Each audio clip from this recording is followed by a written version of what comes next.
A pessoa que tem a pele mais escura e a pessoa que tem a pele mais clara.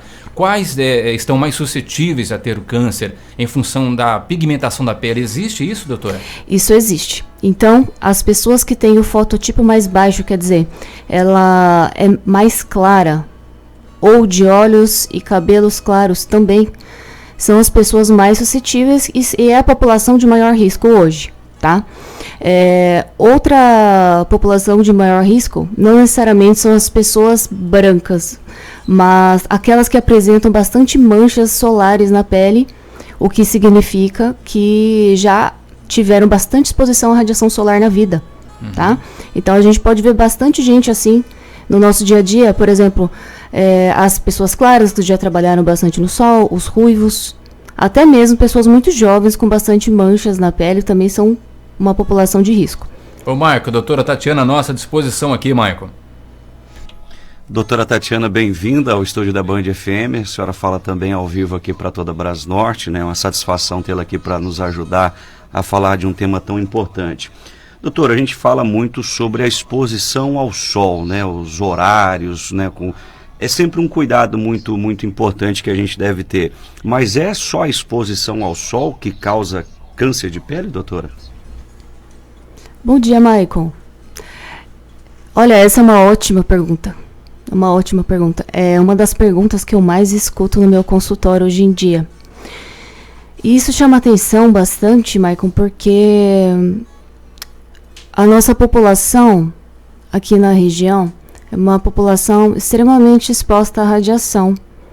Tanto porque a gente está numa latitude mais próxima do Equador, né? A gente não está tanto para o sul do país, então a nossa incidência de radiação é um pouquinho maior, na maior parte do ano.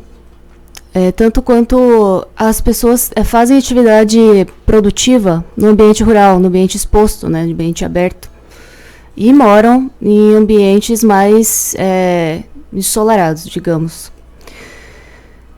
E a gente tem podemos dizer como uma regra geral, que o câncer de pele, ele, via de regra, vem da radiação solar, tá?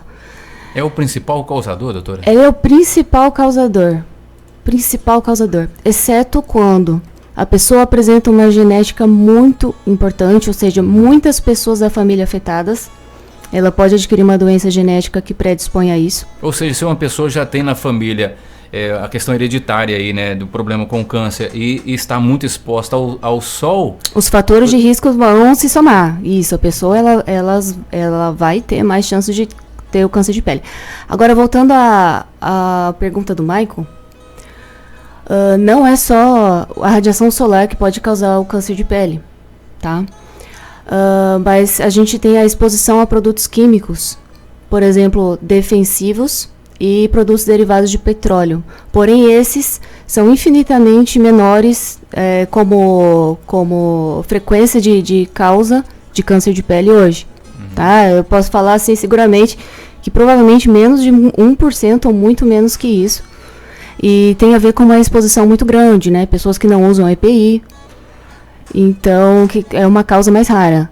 Mas, assim, quase 100% tem a ver com a radiação solar, tá?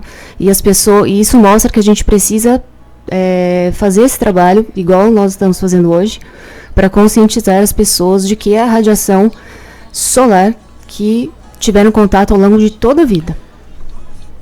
Doutora, a gente fala sobre os raios UVA, UVB.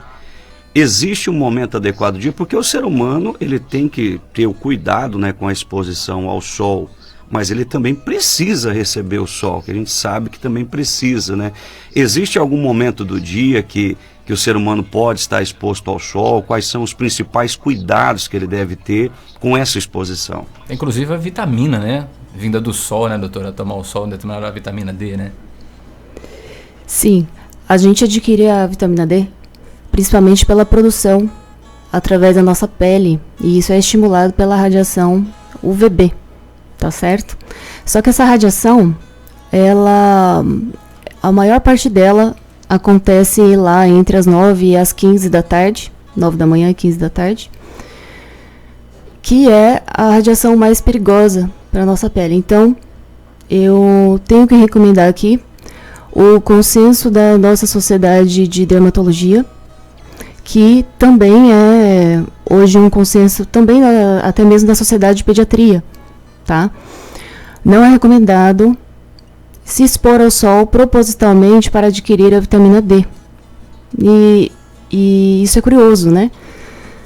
Parece um contrassenso isso que eu estou falando, mas por quê? Porque a nossa exposição diária, por exemplo, do caminho de casa para o trabalho, que são alguns minutos, de casa para o mercado, nossa exposição no dia a dia, mesmo não sendo embaixo do sol, já é suficiente para estímulo da vitamina D, ou seja, de 5 a 10 minutos, 3 vezes por semana, é o que a maioria de nós estamos expostos, e isso já é suficiente. As pessoas que não têm a produção suficiente, que é comprovado pelos exames de sangue, elas devem fazer a suplementação da vitamina D e a repetição dos exames com regularidade, conforme a recomendação médica. Geralmente a cada 6 meses, mais ou menos, tá? Então não se recomenda hoje a exposição à radiação com esse fim, tá? Porque isso aumenta progressivamente, ano a ano, o risco dessa pessoa ter câncer de pele, principalmente se ela se expõe desde criança. Doutora, a pergunta do ouvinte aqui, que chega pra gente, é a pessoa que, principalmente o produtor rural, que trabalha muito na zona rural aí, sol a sol, né? É possível ter câncer de pele no couro cabeludo, mesmo com o cabelo protegendo a cabeça? É possível ter? É a pergunta do ouvinte, doutora. É possível, sim. A região da rosto, couro cabeludo, orelha, pescoço, colo, braços e mãos. E posso adicionar aqui os pés, tá? São a região de maior fator de risco para câncer de pele, devido à exposição contínua, diária. Porque às vezes a pessoa até usa um chapéu, um boné, mas as orelhas ficam expostas ainda, né? Sim. As orelhas, a gente sempre acaba esquecendo elas, né? No nosso dia a dia, mesmo para cobrir com boné ou para usar o protetor solar, elas estão sempre lá de fora. Nesse caso, doutora, além dessas proteções que a gente pode até se chamar de EPI, acredito, né? A proteção ali da cabeça, mas nesse caso o correto é a pessoa utilizar o protetor solar, que vai a campo, vai trabalhar ali na lavoura. É importante que esteja com o protetor solar, doutora? Ivan, isso é muito importante a gente falar aqui. É outro serviço que nós vamos fazer aqui hoje para contribuir com o conhecimento das pessoas. A maioria das pessoas que chegam no meu consultório, elas acreditam que, não ficando embaixo do sol, elas não estão expostas ao efeito da radiação solar. Isso é mentira, porque mesmo quando a gente está numa varanda, né, ou dentro de casa, em frente a uma janela, em qualquer ambiente exposto a algum lugar aberto, a gente está sendo atingido pela radiação solar em mais ou menos 60% do que está fora da cobertura. Então, e isso é pior ainda, porque a gente não sente o calor da radiação, a sensação de queimadura, tá? E os efeitos são os mesmos, tá bom? Doutora, outra pergunta aqui do ouvinte, o Edson, quer saber o seguinte, o que faz a insolação? Ele deve querer saber aqui o que faz de fato a insolação no corpo, e diz ele que é muito calor no corpo. O que é a insolação, doutora? A insolação, para falar mais tecnicamente, é quando você apresenta realmente os efeitos da queimadura solar, tá? Tomou sol em excesso ali. Tomou sol em excesso. Tempo, fica aquela pele já avermelhada, aquela ardência. E muitas vezes você pode apresentar efeitos sistêmicos da radiação solar. Não necessariamente porque teve uma insolação vai desenvolver o câncer, né, doutora? Mas não necessariamente, mas essas exposições que causam vermelhidão no corpo, queimaduras, por exemplo, a pessoa que fica aí na sombra, não passa o protetor solar, de repente começa a notar que está avermelhado, esse tipo de exposição aumenta bastante o risco de melanoma. Tá aí, Edson, a dúvida tirada, né? Até porque as pessoas às vezes tomam aquela insolação e passa o tempo, parece estar com febre, né? Aquela queimação muito forte. E é o excesso de sol tomado que pode levar à causa do câncer, né, doutora? Não necessariamente tomou um dia ali, já vou ter câncer, não é assim, né? Não, é o acúmulo dos danos da radiação ao longo da vida. E eu tenho que falar uma coisa. é um ponto de um possível consenso que está se discutindo hoje, é que a maior parte da radiação que nós entramos em contato é desde o nascimento até mais ou menos a idade adulta, 16 anos mais ou menos, é a maior parte da radiação acumulada que nós entramos em contato. Diga, Maico. Existem grupos de risco, doutora, que precisam de um cuidado especial hoje nessa questão do câncer de pele, exposição ao sol, ou todos nós temos que ter esse cuidado? Existem grupos de risco?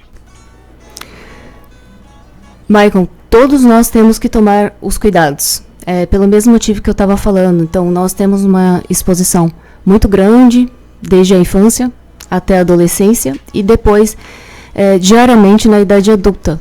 E no dia a dia a gente vai acumulando de pequenas em pequenas doses os danos da radiação UV, tá certo? E esses danos vão danificando o DNA das células da pele até que em algum momento pode gerar o câncer de pele. Então todas as pessoas, só que principalmente aqui posso falar aqui para o nosso público, são as pessoas que trabalham em ambiente exposto, tá? Doutora, a pergunta do André é se a luz artificial, a lâmpada, ela também pode afetar e contribuir para um desenvolvimento do câncer? As lâmpadas nossas hoje convencionais, não, Ivan, principalmente essas frias. Os efeitos dos danos no DNA das células são feitos pela radiação UV, tá? Que são provenientes do sol. Tá aí, André, tirada a sua dúvida. Doutor, diga, Maico. Doutor, eu quero tocar agora aqui, Ivan, num assunto muito interessante e que eu acredito que seja a dúvida de muitas pessoas, em especial o nosso público feminino. Existe muito, hoje a gente vê, né, as tradicionais, as famosas marquinhas no corpo através do bronze. Então, eu gostaria de saber quais são os riscos, se existem riscos a esse público feminino, doutora, que gosta, né, de se bronzear, de fazer as marquinhas no corpo, tanto pela própria luz solar, quanto com os equipamentos, a tecnologia de bronzeamento que existe hoje. Eles estão expostos a algum tipo de risco? Michael, hoje é proibido a utilização de câmaras de bronzeamento, porque essas câmaras seguramente aumentam o risco de câncer de pele, assim como a exposição à radiação solar, tá? E esse bronzeamento que as pessoas gostam, né? As mulheres gostam bastante das marquinhas. Isso é feito uma propaganda muito grande hoje em dia. Inclusive, elas utilizam protetor solar, elas se preocupam com a proteção no momento que estão fazendo esses procedimentos. Porém, a gente sabe que o protetor solar, ele não impede a ação da radiação UV. Ele só diminui os danos, um pouco os danos da radiação, né? Então, quando você usa um protetor solar número 30, por exemplo, quem está se bronzeando não vai usar um protetor solar muito alto. Então, se você usa um protetor solar número 30, você sabe que consegue ficar 30 vezes mais tempo embaixo do sol do que se não estivesse utilizando o protetor solar. Porque a ideia é queimar, né, doutora? A ideia é queimar exatamente, mesmo o corpo, mas né? o filtro solar, ele não bloqueia completamente os danos da radiação. Então, a pessoa está exposta do mesmo jeito, apesar de estar um pouco mais protegida. Por que os equipamentos foram proibidos, doutora? Essas câmeras que fazem o bronzeamento artificial, por que elas foram proibidas no país? Elas foram proibidas no país porque isso é um estímulo à exposição à radiação UV e que comprovadamente aumenta muito o risco de câncer de pele, tá? Muito bem, doutora, uma pergunta extremamente importante que chega também aqui pra gente é o seguinte: a gente sabe que a gente vai às vezes à piscina, né? Ou até mesmo vai pescar e aí coloca aquelas roupas, né? Ditas protetores solares, né? De fato essas roupas protegem do sol, doutora? Elas têm esse efeito? Sim, Ivan. Eu sou uma grande defensora desse tipo de vestimenta. Eu prescrevo bastante isso, inclusive nas minhas receitas. Eu acho que essas roupas são muito adequadas, principalmente para as pessoas que trabalham aqui na nossa região. Por quê? Elas protegem muito mais do que o protetor solar. Ah, é? E elas chega a ser superior ao protetor solar? Chega a ser superior ao protetor solar. Por quê, Ivan? Você tem alguma noção? Não faço ideia, doutora. Eu gostaria de saber. Porque eles fazem uma barreira física. Imagina um guarda-chuva te protegendo da chuva. É isso que a camiseta de proteção UV faz, tá? Interessante. Ele faz uma barreira física muito importante contra a radiação, porque aquela trama de que é feita aquela roupa, ela é bem juntinha, ela é bem colada e faz o bloqueio ali muito superior da radiação, o que o protetor solar não faz, tá? E outra coisa, as roupas de proteção UV, elas não têm perda de proteção quando você molha, quando você sua, certo? A única possibilidade de você não utilizar uma roupa UV que não seja adequada é quando ela perde a elasticidade. Então você não deve mais usar essa roupa, porque, portanto, a proteção é perdida, tá bom? Ô, Maicon, não tem aqueles atores que vestem uma roupa toda verde para fazer o virtual nos filmes, né? Mandar fazer uma dessas de proteção UV pra gente sair vestido, né? Né, Jason? É verdade. É para proteger todo o corpo. A doutora tá falando aqui, gente, da importância então dessa vestimenta, né? Porque a gente sabe que tem muita gente que compra para ir à piscina, pescaria principalmente, e a doutora tá extremamente recomendando aqui que é eficiente. Eu tenho só uma coisa mais para falar sobre isso, que é uma coisa que eu amo também prescrever e recomendar, são as jaquetas de proteção UV para quem anda de moto, né? Ela tem um zíperzinho, protege o pescoço, e ainda tem um furinho do dedo para proteger o dorso ali da mão. Né? Tem muitos motoqueiros aí, né? Isso, e é muito mais prático do que aplicar o protetor solar. Muito bem. Diga, Maicon. Vamos lá. Doutora, a partir do momento que é diagnosticado, o paciente procurou, foi ao consultório, houve o diagnóstico, a confirmação de um câncer de pele. Como que se dá o tratamento e a porcentagem de cura do câncer de pele, doutora? Eu gostaria que a senhora falasse um pouquinho para a gente sobre o tratamento e a cura. O câncer de pele mais comum, Michael, é o basocelular. Então, a gente, hoje em dia no consultório, tem bastante facilidade de fazer o diagnóstico sem precisar de um exame complementar. Na verdade, a gente faz o exame de dermatoscopia, que é um estudo como se fosse uma lupa, o dermatoscópio, com aumento de 10 vezes, então a gente consegue fazer o diagnóstico facilmente. É clínico, doutor, então, nesse caso? É clínico, sim. Raramente precisamos de biópsia nesse caso. Então, o paciente é encaminhado para fazer uma pequena cirurgia para a retirada completa do tumor, de preferência com margens de segurança. O profissional mais indicado para a retirada desse tumor é o próprio dermatologista, devido à correta delimitação das margens, tá? E a técnica cirúrgica apropriada, tá? Geralmente essa cirurgia ela é pequena, é feita com anestesia no local, tanto desse câncer quanto dos demais, tá bom? Ela só retira a parte superficial da pele, doutora? Depende da profundidade do tumor, Ivan.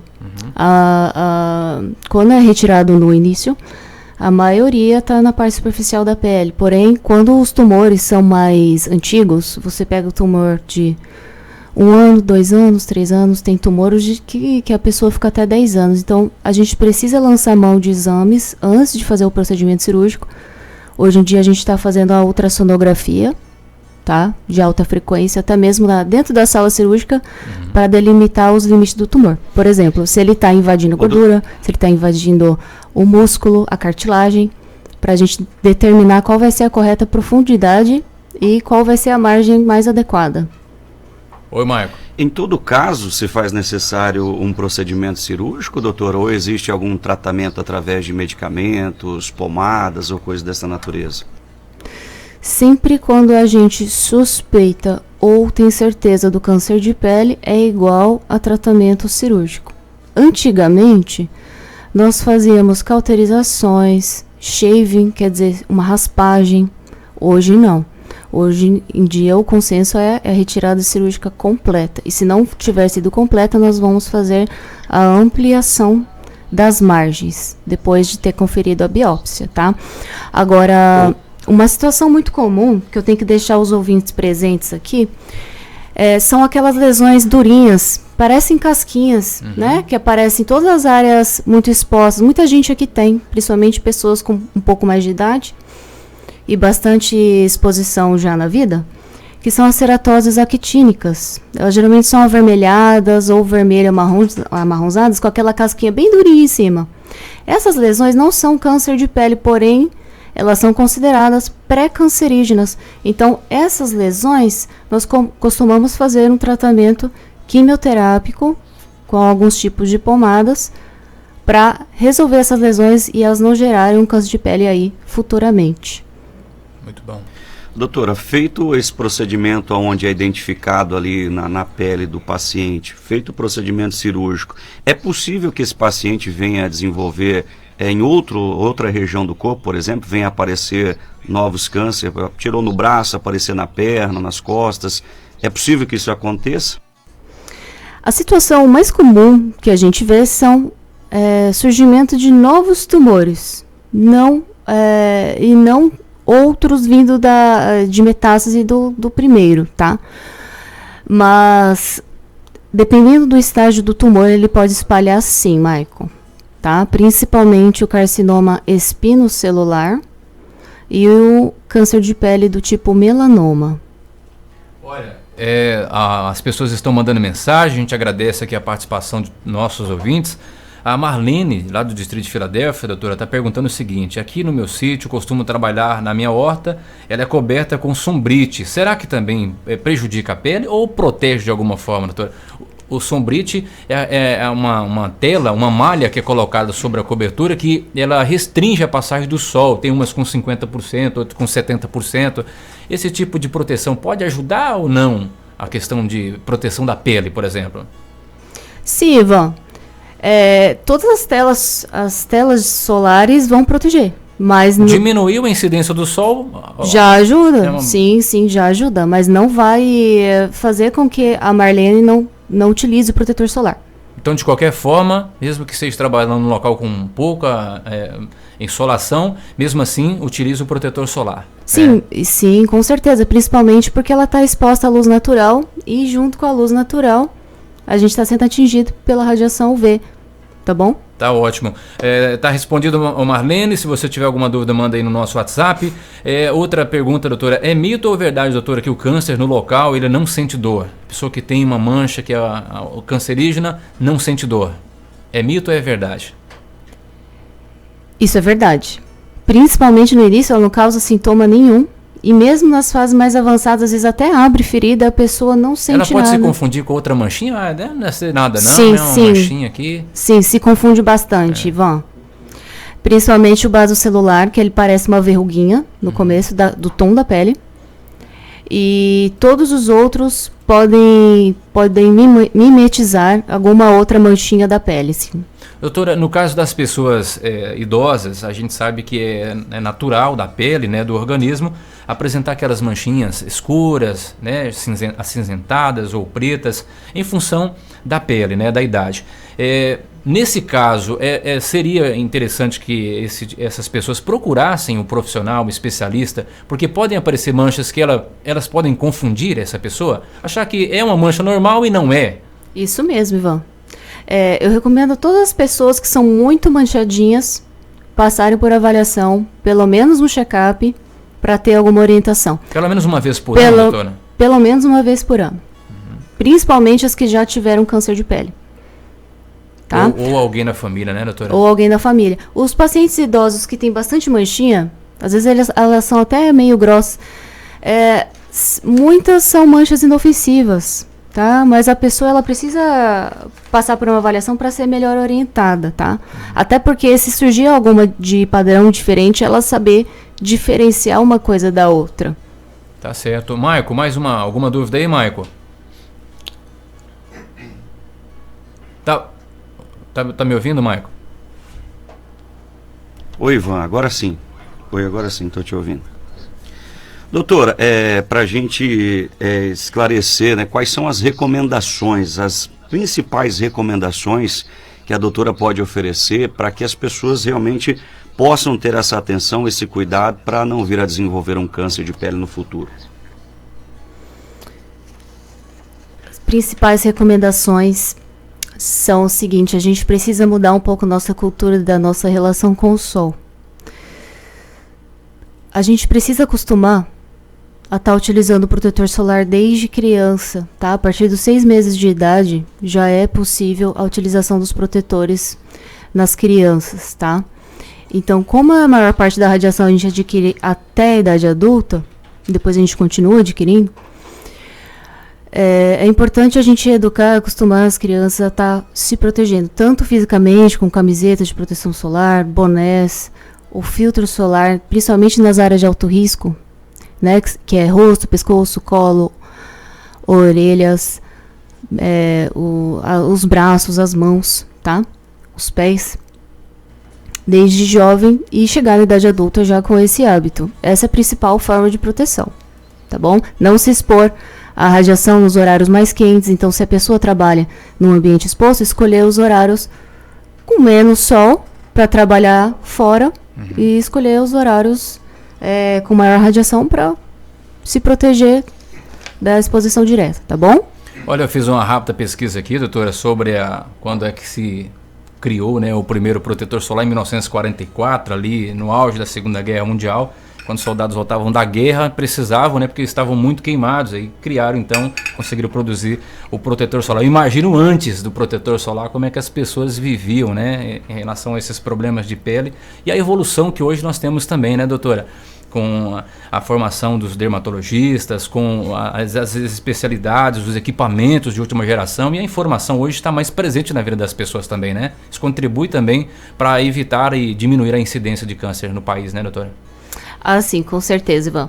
Hoje em dia, a gente tem bastante informação a respeito disso, e principalmente porque a gente tem uma preocupação em não envelhecer, né? Não mostrar os sinais de envelhecimento no rosto. Então, o protetor solar, além de prevenir o câncer de pele, ele vai prevenir rugas mais profundas, manchas e outros problemas relacionados. Por exemplo, o que temos bastante aqui na nossa região também são os danos decorrentes do sol, que não são o câncer de pele. Por exemplo, envelhecimento excessivo, a gente tem rosáceas, dermatites, tá? E eu já tive, inclusive, casos de vitiligo. Psoríase. Sim.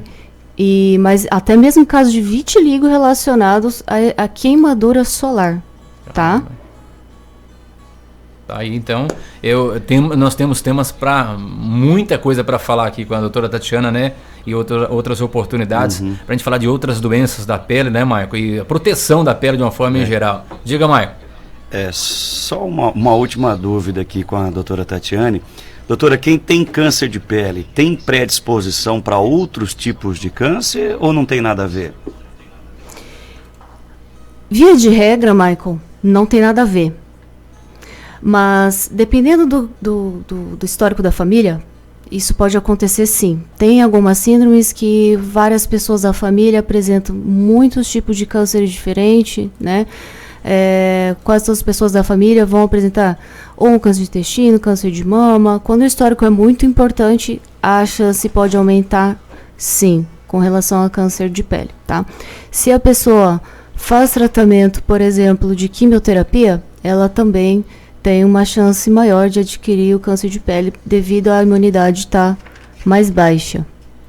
Bom, eu levantei alguns dados, doutora, para que o nosso ouvinte tenha um pouco assim de noção, né, em relação ao câncer, porque a gente às vezes não ouve falar tanto de casos no país, divulgação de números e até mesmo de mortes, mas o levantamento aqui, inclusive da Sociedade Brasileira de Dermatologia, 33 mil pessoas morreram no Brasil na última década, né, de 2008 a 2017, em decorrência do câncer de pele.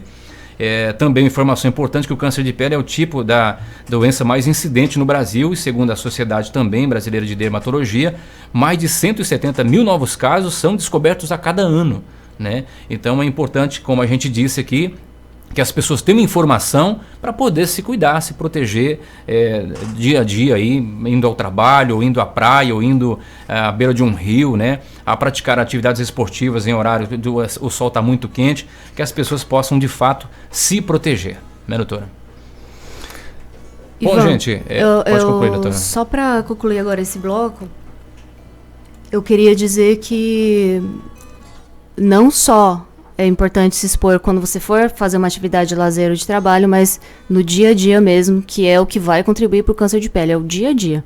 Não é o dia que você for passear no rio, na praia ou na piscina. Se proteger só naquele momento, né, doutora? Exatamente. E o câncer de pele é o câncer mais comum do mundo, tá bom? Então, ele é uma situação bem eminente aí para nossa sociedade. Doutora, para a gente encerrar, eu gostaria de fazer aqui um bate-pronto, né? Do que é mito e do que é verdade. Então eu gostaria de, se a doutora quiser só responder se é mito ou verdade e quiser acrescentar mais alguma informação, fica à vontade. Somente pessoas de pele clara precisam usar filtros UV, doutora? É mito ou verdade? Isso é mito, Ivan. Né? Isso é mito. Todas as pessoas, inclusive as morenas, desenvolvem câncer de pele. É claro que as pessoas claras têm mais chance, mas todas devem usar o protetor solar, tá bom? Pessoas com deficiência de vitamina D não devem usar filtros UV? Isso é mito, Ivan. As pessoas que têm deficiência de vitamina D também devem se proteger igualmente. E devem fazer o segmento com o médico e o exame da vitamina D periodicamente, suplementar tomando a vitamina D, em vez de se expor ao sol. E o sol também é rico em vitamina D, né, doutora? Mas tem um determinado tempo, determinado horário para que ele, de fato, seja efetivo, né? Sim, seria o sol mais forte, tá, Ivan? Mas a gente não vem recomendando isso ultimamente, porque no dia a dia a gente já está sendo estimulado. Exatamente. Doutora, se eu não sentir os raios queimando a pele, eu não preciso me proteger? Verdade ou mito? Isso é mito, Ivan. Isso é mito. Então, quando a gente está num local aberto, numa varanda, nós também estamos sendo atingidos pela radiação. Em 60% estamos tendo os danos da radiação na pele, tá bom? Isso vale para o dia nublado? Exatamente. Tá, o tempo tá feio. Não tem nem sol, doutora. Por que eu vou usar protetor? Não tem sol. E aí, verdade ou mito? Mas eu não saio no sol, doutora. Não, todos nós estamos expostos dessa mesma maneira, tá bom? Nos dias nublados pode chegar até 80%, tá? De exposição. Dentro da água, o sol não queima a minha pele? Esse mito é bem importante, tá? Mais ou menos 40% da radiação vai penetrar na água se você tiver submerso aí, tá bom? E também ninguém consegue ficar 2 horas mergulhado debaixo d'água, né? Não tem jeito. Então vai estar exposto ao sol. Só com cilindro, né? Só com cilindro de oxigênio, aí não tem jeito. Doutora, tenho que tomar cuidado com o sol apenas em momentos de lazer? A gente já falou aqui que não, né, doutora? O tempo todo, né? Não. Inclusive, Ivan, uma outra curiosidade é no nosso período de trânsito, né? Quando a gente está no carro, a gente também tem que se proteger bastante, porque a radiação passa pelo vidro, normalmente, né? Por fato de ter vidro que vai proteger, tá certo? Quando a gente pega uma viagem muito longa, né? Que a gente vai tomando sol ali na janela do carro, mesmo que tenha uma proteção do vidro, a gente fica queimado. Então aquilo também tem que ter um protetor solar ali para viagem, né, doutora? Principalmente devido ao tempo de trânsito da gente, né? Se a gente pega uma estrada, então a gente está bastante exposto. Doutora, usar cosméticos ou maquiagens com proteção UV dispensa o uso do protetor solar? Verdade ou mito? Mito, de maneira alguma. Então, muitos cosméticos, por exemplo, hidratantes, já contêm o fator de proteção solar. Alguns têm fator 15, alguns têm fator 30. Hoje o recomendado é, no mínimo, o fator 30, tá? Não se recomenda mais o fator 15. E as pessoas de pele mais clara, fator 50 para cima, correto? E a proteção do protetor solar, ela não dura o dia inteiro, tá? Essa é outra importante recomendação para os nossos ouvintes. Sempre que utilizar o protetor solar, tá reaplicando pelo menos a cada 3 ou 4 horas. Ou, se suar muito, a cada 1 ou 2 horas. Aí, tá ok? Senão o cidadão vai lá, passa de manhã, vai trabalhar e acha que tá tudo certo. Na verdade, à tarde, pelo menos, deveria repetir. Isso. Né, as pessoas, as mulheres principalmente, elas usam o hidratante com protetor solar de manhã e depois acabam não reaplicando o hidratante. Então, não é uma proteção muito efetiva nesse caso. Doutora, e para aqueles que falam assim, ó, nunca usei protetor solar quando era criança, é perda de tempo usar agora. Nunca é tarde para se proteger, né, doutora? Isso é mito, Ivan.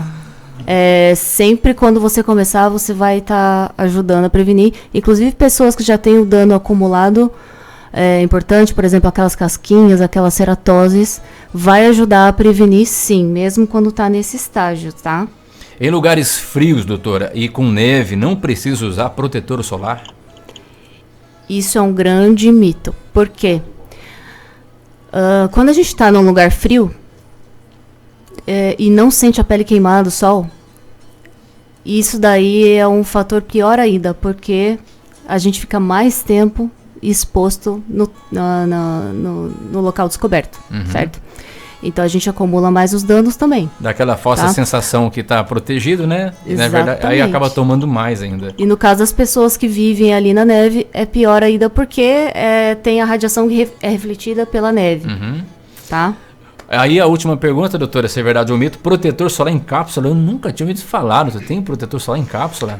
Sim, a gente prescreve bastante hoje, Ivan, os protetores solares em cápsulas, porém eles não são substitutos do filtro solar que a gente coloca na pele. Qual que é a função dele, doutora? Esses protetores, na verdade, não têm a mesma constituição daqueles que a gente põe na pele, eles são à base de produtos antioxidantes. Geralmente são fitoterápicos, à base de plantas, que diminuem os danos dos efeitos da radiação, tá? Então, uma grande causa do câncer de pele é os efeitos inflamatórios da radiação na pele, da queimadura, que eu poderia dizer. Então, quando a gente utiliza esses fotoprotetores orais, a gente aumenta a proteção. Hoje em dia, a gente indica muito para quem tem melasma, tá? Para quem tem pele sensível e para quem já tem um quadro instalado de câncer de pele, a pessoa está tendo muitos cânceres de pele aí anualmente, ele serve também como uma proteção a mais. Doutora, da parte do corpo, qual que é a parte do corpo que mais é afetada pelo câncer de pele? Geralmente o rosto? Geralmente é o rosto, em especial o nariz. Nariz, região da bochecha. Vê muita gente nas testa, orelhas também. Também. Mas todas aquelas áreas de alto risco que eu falei, rosto, couro cabeludo, orelha, pescoço, colo, braços e mãos. Braços, né? Isso. Doutora Sandra, em Brasnorte, pergunta, quem tem melasma tem mais risco ou não de desenvolver câncer de pele? Não tem uma correlação próxima disso. Apesar do melasma ser uma pele sensível e responsiva, né, ao calor, à radiação, não tem essa correlação ainda. Tá ótimo. Doutora Tatiana Nakamura, médica dermatologista, está aqui hoje com a gente, batendo um papo, dando, na verdade, uma consulta ao vivo aqui na Band FM para todos os ouvintes, né? Tirarem suas dúvidas, entenderem um pouquinho mais sobre como se proteger dos raios solares que causam, claro, trazem benefícios, mas também trazem malefícios para a pele. Doutora Tatiana, onde é que a doutora atende? Fica o espaço aí para a doutora falar do seu atendimento no Instituto Humanizari, né, doutora? Eu atendo no Instituto Humanizari, tá? Eu sou sócia administradora do Instituto Humanizari, juntamente com o Dr. Glauber Voltan. E eu fico muito feliz de receber a população daqui, tá? E auxiliar no diagnóstico, no tratamento dos problemas de pele em geral, tá? Todo mundo é bem-vindo, atendo todo o tipo de pessoa, desde bebê até idoso, faço consultas domiciliares também. É um grande prazer estar trabalhando com o pessoal aqui da região, tá? Inclusive você que está em Brasnorte, né, que necessitar de um especialista aí, caso tenha algum problema de pele, né, Marco, que a doutora Tatiana atende no Instituto Humanizari em Juína, né? Então fica aí o espaço, doutora, para divulgar, tem um telefone de contato lá da clínica também, né, doutora? Sim. É 99999 2030. Telefone e WhatsApp. Qualquer dúvida, informações a mais, estaremos à disposição, tá? Tá lá também nas redes sociais, lá no Instagram, você encontra lá o Instituto Humanizare, siga a página lá, que a doutora também posta muita informação útil, informação importante para que você tenha cuidado com a sua pele. Doutora Tati, muito obrigado, viu? Muito obrigada, Ivan, muito obrigada, Maicon. Foi um prazer. Eu espero ter contribuído aí para a informação de todo mundo. Tá? Sem dúvida. Para a gente estar trabalhando aí com a prevenção do câncer de pele. E estarei sempre à disposição para estar aqui na Band FM com vocês.